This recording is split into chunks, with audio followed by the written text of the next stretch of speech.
Colonel Aslam के जाने के बाद डॉक्टर नाथन ने फोन पर चीफ सिक्योरिटी ऑफिसर को कॉल किया और उसे कर्नल शाह की हिदायत के मुताबिक वारदात की मुकम्मल और तफसीली रिपोर्ट तैयार करने का हुक्म दिया। इसके साथ ही उन्होंने लेबोरेटरी में मौजूद हर शख्स की कंप्यूटर चेकिंग के अहकाम भी जारी कर दिए ताकि मजीद तसल्ली हो सके। अभी उन्होंने चीफ सिक्योरिटी ऑफिसर से बात करके रिसीवर रखा ही था कि फोन की घंटी बज उठी। डॉक्टर नाथन, ऑपरेटर ने कहा, chief of secret services X2 से बात कीजिए। ओह, बात करवाओ, डॉक्टर नाथन ने बुरी तरह चौंकते हुए कहा। वह सोच भी नहीं सकता था कि इतनी जल्दी X2 का फोन भी आ सकता है। चंद ही लम्हों बाद क्लिक की आवाज सुनाई दी और फिर रिसीवर एक बावकार लेकिन करख्त आवाज से गूंज उठा। It is X2।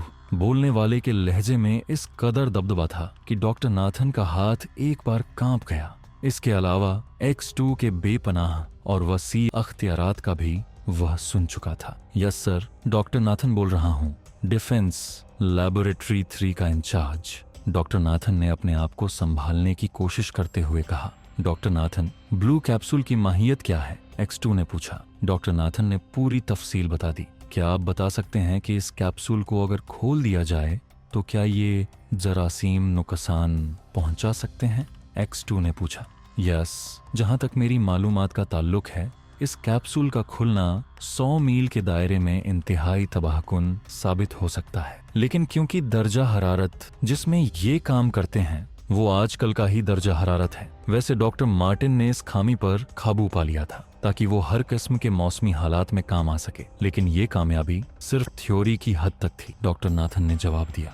Doctor Martin के बारे में मुकम्मल तफसील बताइए, उनके हुलिये और कद कामत समेत। X2 ने पूछा और डॉक्टर नाथन ने तफसीली हुलिया और दीगर तफसीलात बतानी शुरू कर दी। इस जैसे और कैप्सूल आपकी लेबोरेटरी में है? X2 ने पूछा। नो सर, ये वाहिद कैप्सूल था। ये डॉक्टर मार्टिन की 20 साल की मेहनत का नतीजा था, डॉक्टर नाथन ने जवाब दिया। डॉक्टर मार्टिन गुज़िश्ता दिनों लेबोरेटरी से बाहर गए थे? X2 ने पूछा। यस सर, वो हर हफ्ते में एक रोज अपनी वालिदा से मिलने जाया करते थे। उन्होंने अभी तक शादी भी नहीं की थी। परसों अपनी वालिदा से मिलने गए थे और कल वापस आए थे, डॉक्टर नाथन ने जवाब दिया। अब वह अपने आप को मुकम्मल तौर पर संभाल चुके थे। उनकी वालिदा का पता? X2 ने पूछा और डॉक्टर नाथन ने डॉक्टर मार्टिन की वालिदा की रिहाइश गाह का पता बता दिया। ओके डॉक्टर नाथन, मेरा नुमाइंदा हो सकता है किसी भी रोज किसी भी वक्त लेबोरेटरी को चेक करने के लिए आए।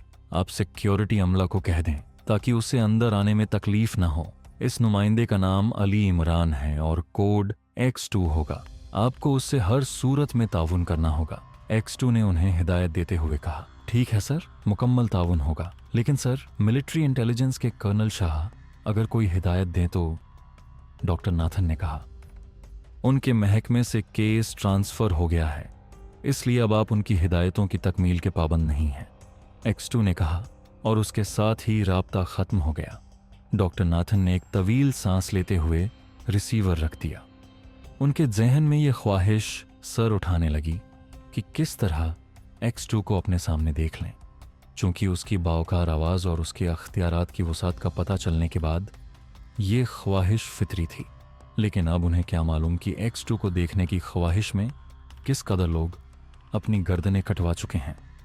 ब्रूनो को अभी डी सिल्वा के दफ्तर में बैठे थोड़ी देर ही हुई थी कि दरवाज़ा खुला और काउंटरमैन अंदर दाखिल हुआ। तशरीफ़ लाइए जनाब, कार आ गई है, काउंटरमैन ने मुदबाना लहजे में कहा और ब्रूनो सर झटकता हुआ उठ खड़ा हुआ और काउंटरमैन उसे लिए हाल की तरफ ले जाने की बजाय एक और रास्ते पर चल दिया।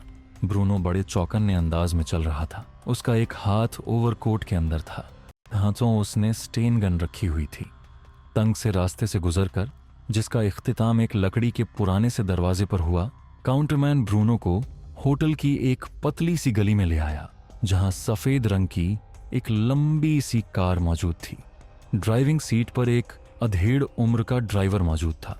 तशरीफ ले जाइए साहब, ये बड़े साहब की कार है, काउंटरमैन ने कहा और ब्रूनो दरवाजा खोलकर पिछली सीट पर बैठ गया।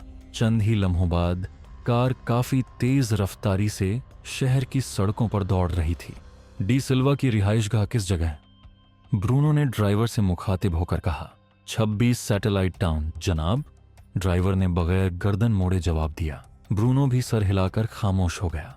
मुख्तलिफ सड़कों से गुजरने के बाद कार एक बहुत बड़ी रिहायशी कॉलोनी में दाखिल हुई, जिसमें बड़ी बड़ी और अजीम ओशान कोठियां मौजूद थीं।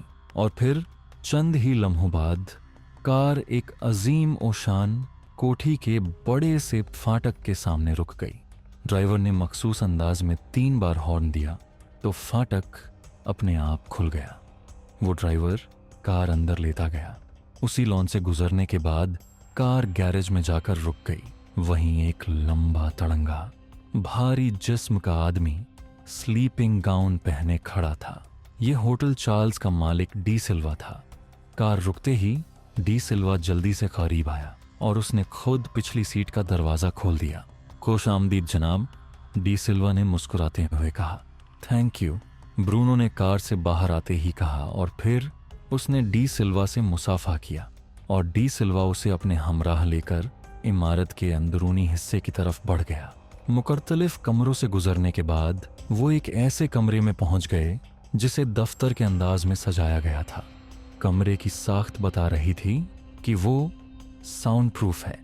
डी सिल्वा ने अंदर आने के बाद उसका फौलादी दरवाज़ा बंद कर दिया और साथ लगे स्विच बोर्ड पर मौजूद एक छोटा सा बटन दबाया तो दरवाजे पर कमरे की दीवार के रंग की चादर सी आ गिरी और अब वहां कोई दरवाज़ा नजर नहीं आ रहा था। अब आप पूरे इत्मीनान से बात कर सकते हैं, डी सिल्वा ने मुतमिन लहजे में कहा। मैं चीफ बॉस से बात करना चाहता हूं, ब्रूनो ने संजीदा लहजे में कहा। Chief boss? अच्छा, मैं बात करवा देता हूं, लेकिन मुझे यह बताइए कि मिशन क्या है, डी सिल्वा ने कहा। मिशन में कामयाबी हुई है, ब्रूनो ने सर हिलाते हुए कहा। वो कैप्सूल आप ले आए हैं? डी सिल्वा ने इश्तियाक भरे लहजे में कहा। डी सिल्वा, तुमको इससे क्या मतलब? आप चीफ बॉस से मेरी बात कराइए, ब्रूनो ने तल्ख लहजे में कहा। ये बातें मैं चीफ बॉस के हुक्म पर ही पूछ रहा हूं। उन्होंने मुझे कहा था कि इन बातों की तसल्ली के बाद ही उनसे राब्ता कायम किया जाए, डी सिल्वा ने खुश्क लहजे में कहा। क्या मतलब? क्या चीफ बॉस को इल्म था कि मैं आपके पास पहुंचूंगा, जबकि पहले और तरीका कार इख्तियार किया गया था? ब्रूनो ने मशकूक लहजे में पूछा। उसका हाथ एक बार फिर तेजी से ओवरकोट के अंदर दाखिल हो गया। चीफ बॉस हर रास्ते के मुतल्लिक सोच रखता है जनाब, डी सिल्वा ने कहा। सॉरी, मैं आपको इस बारे में कुछ नहीं बता सकता। अलबत्ता आप चीफ बॉस से मेरी बात कराइए, उन्हें मैं तफसील बता दूंगा, आप भी सुन लेना, ब्रूनो ने पहले से ज्यादा खरुश्क लहजे में कहा। ओके, जैसे आपकी मर्जी, बहरहाल मैंने अपना फर्ज अदा कर दिया है, डी सिल्वा ने सपाट लहजे में कहा और फिर उठकर वो एक अलमारी की तरफ बढ़ गया। उसने अलमारी खोलकर एक जदीद साख्त का ट्रांसमीटर निकाला और उसे ब्रूनो के सामने मेज पर रख दिया। उसके बाद वो उसकी फ्रीक्वेंसी सेट करने लगा। लीजिए, कॉल कर लीजिए। ये सुरख बटन दबाते ही चीफ बॉस से राब्ता कायम हो जाएगा। जब कॉल खत्म हो जाएगी तो मैं आ जाऊंगा, डी सिल्वा ने कहा। क्या मतलब? आप कहाँ जा रहे हैं? ब्रूनो ने हैरत भरे लहजे में कहा। जब आप मुझ पर एतबार नहीं कर रहे तो मुझे भी साथ नहीं बैठना चाहिए। हाँ, अगर बॉस हुक्म दे दें तो और बात है, डी सिल्वा ने खुश्क और नाराज लहजे में जवाब देते हुए कहा। जैसे आपकी मर्जी, ब्रूनो ने कहा। वो भी शायद अकेले में चीफ बॉस से बात करना चाहता था और डी सिल्वा सर हिलाता हुआ दरवाजे की तरफ बढ़ गया। उसने दरवाजे पर गिरी हुई चादर हटाई और फिर दरवाजा खोलकर बाहर चला गया। उसके बाहर जाते ही जैसे दरवाजे की हमरंग चादर एक बार फिर दरवाजे पर आ गिरी। शायद ऐसा सिस्टम दरवाजे से बाहर भी मौजूद था। ब्रूनो ने इत्मीनान की एक तवील सांस लेते हुए ट्रांसमीटर का सुरख बटन दबा दिया। सुरख बटन दबते ही ट्रांसमीटर के कोने में लगा हुआ एक बल्ब तेजी से जलने बुझने लगा और ट्रांसमीटर में से सीटी की आवाज निकलने लगी। चंद लम्हों बाद ऐसी आवाजें आने लगीं जैसे पानी की शोरीदा सिर मौजें साहिल से सर पटक रही हों और फिर आहिस्ता आहिस्ता एक हल्की सी आवाज ट्रांसमीटर से बुलंद हुई। हेलो, जिगर फॉल हेडक्वार्टर, ओवर। ये आवाजें लग रही थीं जैसे किसी रोबोट के हलक से निकल रही हों, गैर इंसानी सी आवाज। Hello Bruno 01, special calling chief boss, over, Bruno ने तेज लहजे में कहा। Yes, wait for few second. और दूसरी तरफ से इस मशीनी आवाज में जवाब आया और फिर चंद लम्हों की खामोशी के बाद एक भारी आवाज गूंजी। Yes, chief boss speaking, over. बोलने वाले का लहजा बेहद करख्त था। चीफ बॉस, मैं ब्रूनो बोल रहा हूं। मैंने ब्लू कैप्सूल हासिल कर लिया है। लेकिन जो तरीका ए कार हमने निकलने का तय किया था उस पर अमल नहीं हो सका। इस वक्त मैं एक मकामी एजेंट डी सिल्वा की रिहाइश पर हूँ, ब्रूनो ने तेज लहजे में कहा। तफसील बताओ। और दूसरी तरफ से पहले से भी ज्यादा करख्त लहजे में पूछा गया। चीफ बास, तयशुदा मंसूबे के मुताबिक डी सिल्वा के आदमियों ने डॉक्टर मार्टिन की वालदा को कात्ल कर दिया था और फिर जैसे ही डॉक्टर मार्टिन वहां पहुंचा उसे बेहोश कर दिया गया। चूंकि ये पहले से तय था कि मैंने उसकी जगह लेनी है, इसलिए मैंने उसका मेकअप कर लिया और डॉक्टर मार्टिन पर अल्ट्रासाउंड चेकिंग मेथड इस्तेमाल करके उसकी तमाम मालूमात हासिल कर लीं। अभी डॉक्टर मार्टिन से तफसीलात मालूम की जा रही थीं कि उसने दम तोड़ दिया। वो दिल का मरीज था, इसलिए ज्यादा दबाव बर्दाश्त न कर सका। बहरहाल मैं उसके मेकअप में लेबोरेटरी पहुंच गया।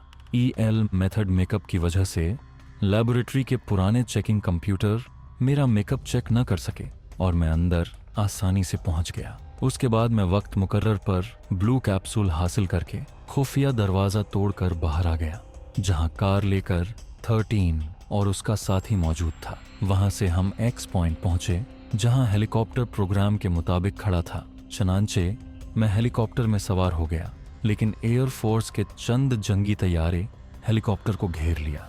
यहाँ की मिलिट्री इंटेलिजेंस हमारी तवक्को से कहीं ज्यादा तेज साबित हुई है। बहरहाल बचने के लिए मैं पैराशूट के जरिए नीचे उतर गया। जिन पहाड़ियों पर मैं उतरा उसे फौज ने घेर लिया था, लेकिन मैं उनका घेरा तोड़कर निकल आने में कामयाब हो गया। दारुल हुकूमत की नवाही कॉलोनी की एक कोठी में छुपा रहा। वहां के मालिक को कत्ल करके उसका लिबास पहनकर उस कॉलोनी से निकल आया। उस कॉलोनी की नाकाबंदी की गई थी, लेकिन जाहिर है वो ब्रूनो का रास्ता तो न रोक सकते थे। चनांचे वहां से मैं होटल चार्ल्ड पहुंचा और फिर वहां से डी सिल्वा की रिहाइशगाह पर। ओवर, ब्रूनो ने पूरी तफसील बताते हुए कहा। तुम्हारा तयकुब तो नहीं किया गया? चीफ बास ने पूछा। नो सर, मैंने अच्छी तरह चेक किया है, ओवर ब्रूनो ने जवाब दिया। तुमने अच्छा किया कि फौरन डी सिल्वा से राबिता कायम कर लिया। अब तुम ऐसा करो कि वो ब्लू कैप्सूल डी सिल्वा के हवाले कर दो, वो मुझ तक पहुंच जाएगा। तुम्हें डी सिल्वा हमसाया मुल्क काफरिस्तान की सरहद पार करा देगा। तुम वहां से आसानी से हेडक्वार्टर पहुंच जाओगे। ओवर, चीफ बास ने उसे हिदायत देते हुए कहा। दोस्तों, लेकिन अगर आपको हमारी ये वीडियो पसंद आई है तो लाइक जरूर कीजिएगा, अपने दोस्तों के साथ शेयर करें और चैनल RS विद तलहा को सब्सक्राइब करना मत भूलिएगा। साथ ही बेल आइकॉन दबाइए ताकि नई वीडियोस का नोटिफिकेशन सबसे पहले आपको मिले। अल्लाह हाफिज।